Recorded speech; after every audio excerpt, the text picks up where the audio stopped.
आपण पाहतात महाराष्ट्रातील निर्भीड निष्पक्ष बुलंद आवाज न्यूज रायगड स्वाभिमान। मौदा तालुक्यातील अरोली येथे श्री चैतन्येश्वर शिव पार्वती व दुर्गा संस्थानाच्या वतीने महाशिवरात्री तसेच वार्षिक सप्ताह महोत्सव साजरा। शिवशंकराच्या भक्तासाठी शैव परंपरेतील अनुयायांसाठी महाशिवरात्री हा सण खूप महत्त्वपूर्ण असतो। माघ महिन्यातील कृष्ण चतुर्दशी तिथी खास असते।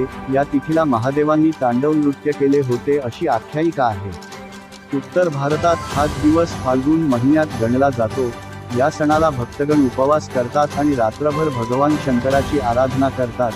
पुढे दुसऱ्या दिवशी पूजा करून उपवास सोडतात। या तिथीला गायीचे दूध, तूप, गोमूत्र आणि दही लावून शिवलिंगाचा अभिषेक केला जातो।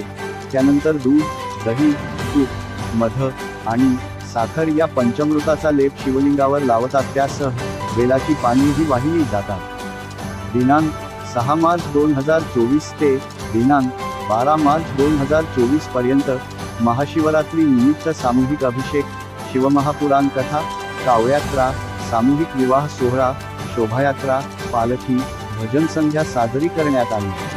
कथाव्यास भ श्री अर्जुन महाराज गिरडकर तारसा आळंदीकर यांनी शिवमहापुराण कथा आणि कीर्तनचं कार्यक्रम केले।